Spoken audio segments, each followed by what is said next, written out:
जय भीम. आपल्या मुक्तिदात्या डॉक्टर बाबासाहेब आंबेडकर जयंतीचा माहोल बनलेला आहे.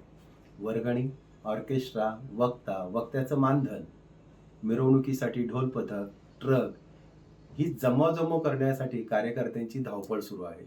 नेमकं आज आपण याच विषयावर बोलणार आहोत. जय भीम. मी राजू पडवळ. आपण पाहतात आपलं रमाई टेलिव्हिजन यूट्यूब चॅनल. या चॅनलमध्ये आपणा सर्वांचं मनापासून स्वागत. आपली नेहमीची विनंती, व्हिडिओ पूर्ण पहा. व्हिडिओ प्रबोधनाच्या फायद्याचा वाटला तर मित्रांनो नक्की शेअर करा. हे चॅनल आपलं आहे, नक्की सबस्क्राईब करा. तर मित्रांनो, आजचा आपला विषय आहे बाबासाहेबांची जयंती ही केवळ इव्हेंट नसावी, ती मुवमेंट असावी. डॉक्टर बाबासाहेब आंबेडकर यांचे कार्यकर्तृत्व आणि त्यांनी देशासाठी दिलेले योगदान अखिल मानव समाजासाठी अनमोल ठेवा आहे. या महामानवाच्या वैचारिक खजिन्याचे आपण खरे वारसदार आहोत.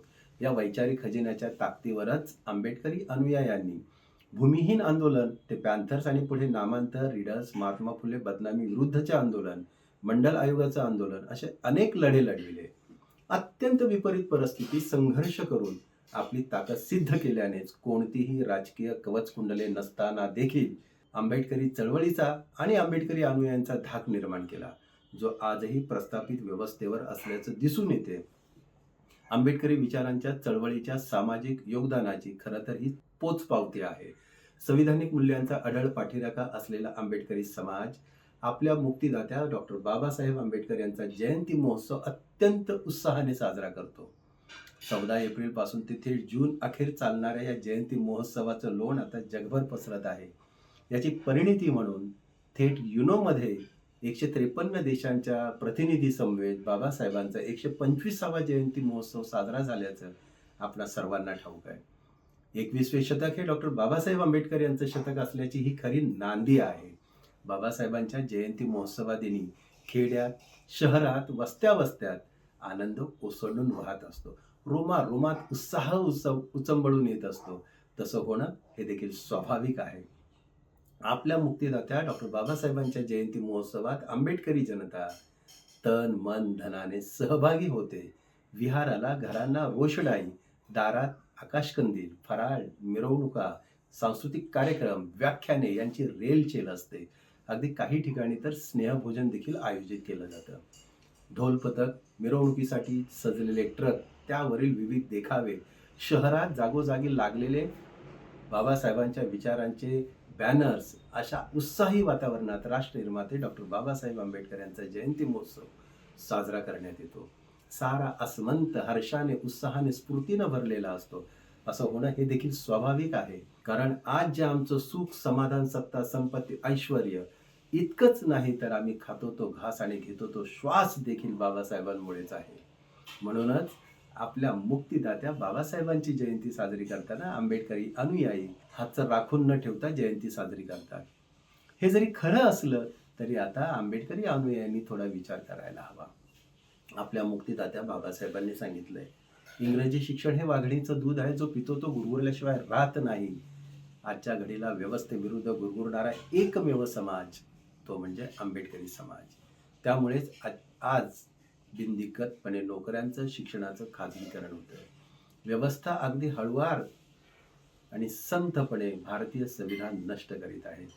त्यामुळे आपण जयंतीच्या फिवरमधून थोडं बाहेर येऊन आपल्या मुक्तिदात्या बाबासाहेबांच्या जयंतीच्या एकूण खर्चाच्या रकमेतील काही रक्कम आपल्या विभागातील विद्यार्थ्यांच्या शिक्षणासाठी, समाजातील बेरोजगारांसाठी काही उद्योग व्यवसाय उभारण्यासाठी या रकमेचा उपयोग आपण करू शकतो का, याचा विचार होणं गरजेचं आहे. आजच्या घडीला गाव पातळीवर देखील जयंतीचा खर्च लाखांच्या पटीत आहे. पण गावच्या विहारात वाचनालय नाही, अभ्यासिका नाही, आरोग्यासाठी काही ठोस उपाययोजना नाही. ही सगळी अनास्था असतानाही मुंबईकर 2-4 दिवसासाठी आपल्या पोराबाळांसह गावी येऊन जयंती साजरी केल्याचा आनंद साजरा करतात आणि मुंबईत परत जातात. पुन्हा गावची अनास्था आहे तशीच राहते. ही अनास्था भेदायची असेल तर ग्रामपंचायत लेवलवर 4-5 गावं मिळून एक संयुक्त कमिटी बनवून जयंतीच्या जमा झालेल्या निधीतून काही रक्कम आपल्या गावातील विद्यार्थ्यांच्या शिक्षणासाठी, आरोग्याच्या सेवांसाठी किंवा बेरोजगारांसाठी एखादा स्टार्टअप सुरू करण्यासाठी अथवा काही समाज उपयोगी कामासाठी आपण उपयोगात आणू शकतो का, याचा विचार स्थानिक पातळीवरील जयंती मंडळांनी करायला हवा आहे. त्या दृष्टीनं तशी पावलं उचलायला हवीत. कारण भाऊराव रणपिसे यांनी 14 एप्रिल 1928 रोजी बाबासाहेबांची पहिल्यांदाच सार्वजनिक जयंती साजरी केली होती. त्यानंतर 1942 रोजी बाबासाहेबांचा 50वा जन्मदिवस साजरा करण्यात आला. त्या प्रसंगी बाबासाहेबांनी आपल्याला संदेश दिलाय, माझ्या नावाचा जय जयकार करण्यापेक्षा माझ्या दृष्टीनं जे लाख मुलाचं कार्य आहे ते पूर्ण करण्यास सारेच प्राणपणाने झटा.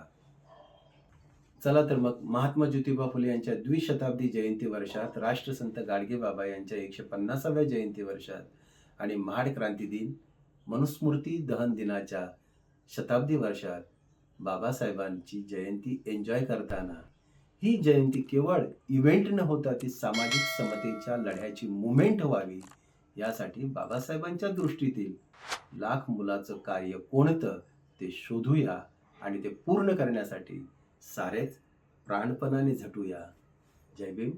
आपण पाहत होतात आपलं रमाई टेलिव्हिजन यूट्यूब चॅनल. या चॅनलकडून डॉक्टर बाबासाहेब आंबेडकर जयंतीच्या आपल्या सर्वांस मंगलमय सदिच्छा.